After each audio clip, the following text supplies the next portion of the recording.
The Green Bay Packers are gearing up for the NFL Draft this week, with a sharp focus on their roster's weaknesses, particularly in the cornerback position.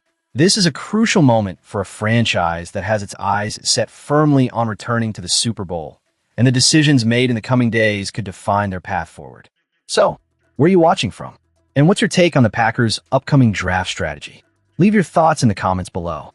As we dissect the current landscape, it's clear that the cornerback group that concluded the 2025 season is largely unchanged heading into 2026. Keyshawn Nixon and Carrington Valentine are expected to hold down the starting spots, with the newly acquired Benjamin St. just adding competition, while Javon Bullard takes on the slot role. But is this lineup truly equipped to propel the Packers to the promised land of a Super Bowl? General Manager Brian Gutekunst has been relatively steadfast in his belief that the cornerback room does not require sweeping changes. He acknowledged that injuries can plague smaller cornerbacks, emphasizing the importance of depth, a sentiment that resonates deeply given the struggles faced last season. Yet, depth alone may not suffice. The question remains whether Gutekunst will leverage high-end draft capital to fortify this position. Let's explore some cornerback options that could be within the Packers' grasp. A standout candidate is Chris Johnson from San Diego State, a player who perfectly embodies the athletic profile the Packers are seeking. At 6 feet tall and weighing 193 pounds, Johnson clocked in a blazing 4.40 seconds in the 40-yard dash. The looming concern is whether he will still be available by the time the Packers pick in the second round. Rated as the third-best cornerback in this draft class and boasting a borderline first-round grade, Johnson could be a game-changer for Green Bay. It's not out of the question that Gutekunst might orchestrate a trade to move up and snag him, reminiscent of his bold maneuver in 2022 when he traded up for Christian Watson. The potential return on investment for Johnson is high. He has shown a knack for making plays, evidenced by his 4 interceptions and 8 pass breakups last season. If Johnson isn't available, the draft board still offers intriguing options. Enter Julian Neal, who transitioned from Fresno State to Arkansas and had a remarkable senior year. His 6-foot, 1.5 frame, and 203-pound build make him a physical presence, complemented by his ball skills, 2 interceptions, and 12 passes defended during his last season. His 4.49 40 time might not turn heads, but his commitment to the game is undeniable. Neal's statement at the scouting combine about giving his all on the field speaks volumes about his character. In a league where the landscape of college football is shifting due to the transfer portal and nil deals, it's imperative for the Packers to discern which prospects have an intrinsic love for the game. Coach Matt LaFleur has emphasized the importance of this evaluation process, and Neal's passion could make him a valuable addition to a secondary that desperately needs playmakers. Then there's the intriguing possibility of drafting a Georgia Bulldog, a program Gutekunst has shown a particular affinity for in the past.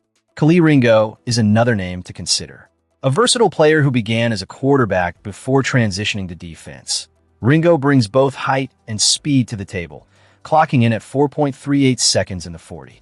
His maturity and leadership qualities have been highlighted by scouts, making him a solid candidate for the Packers' cornerback room. For a deeper dive into the draft, we can't overlook players like Jalen Lee, known for his technique and pride in his craft. Standing at 6 foot, 1.5 and running a 4.52 40. Lee's 2 interceptions over 2 seasons at Texas A&M may raise eyebrows, but his technical proficiency could translate into a solid fit for the Packers' defensive scheme. And then there's the late-round option of Tony Dixon. After being coached by one of the greatest minds in the game, Bill Belichick, Dixon has the experience and physicality that the Packers typically gravitate toward. He had a rough final season marred by injuries, but his 6-foot, 5 frame and physical style could add depth to special teams while he hones his skills in the secondary. Finally, Toriano Pride presents an exciting prospect with elite speed. Clocking a remarkable 4.33 seconds in the 40-yard dash, he's shown flashes of brilliance with 4 interceptions in his college career. His speed could make him an asset on special teams, providing depth while he develops into a more complete cornerback. As the Packers approach the draft, the cornerback position looms large. Will they be bold enough to address it with the urgency it requires, or will they continue with the status quo? Only time will tell, but one thing is certain. The decisions made this week will be pivotal for Green Bay's aspirations. With the right moves, the Packers could set themselves on a path not just to the playoffs, but potentially back to the Super Bowl. What are your thoughts on the strategies at play here? Let's keep the discussion going as we transition to our next topic. In the annals of NFL history, few drafts resonate with the same reverence as the Green Bay Packers' 1958 selection. This was not merely a day of decisions. It was the foundation upon which one of football's greatest dynasties was built. So, as we dive into this remarkable chapter of Packers lore, I want to hear from you. Where are you watching from? What does this legendary draft mean to you? Drop your thoughts in the comments. The Packers entered the 1958 NFL Draft with the third overall pick, a pivotal position that would allow them to secure pivotal talent.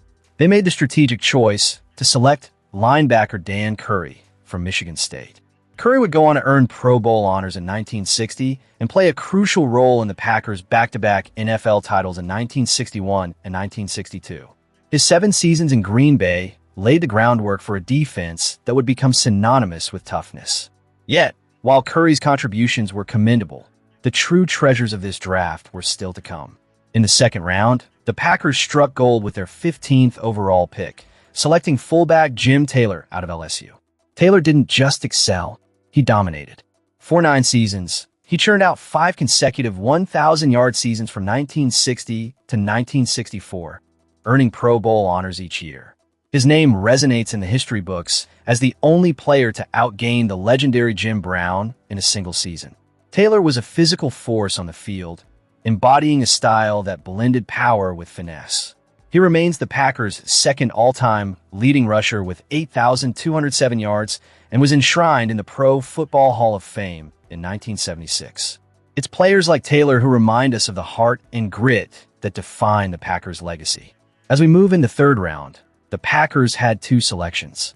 The first, at 27th overall, was halfback Dick Christie, who unfortunately had a brief tenure in Green Bay before being traded to the Steelers. His tragic passing in a car accident at just 30 years old is a somber note in the otherwise triumphant narrative of this draft. However, the Packers found their diamond in the rough 9 picks later when they selected linebacker Ray Nitschke. Initially, Nitschke's career started slowly, but he evolved into one of the toughest and most revered linebackers in NFL history. His Pro Bowl selection in 1964 and 2 All-Pro accolades stand as testaments to his prowess. Nitschke was a player who didn't just participate in games, he changed their outcomes, earning MVP honors in the 1962 NFL Championship game and setting the tone in Super Bowl II with a bone-jarring tackle on the first play. His duality of being a fierce competitor on the field while engaging with the Green Bay community it makes him a true icon of the franchise.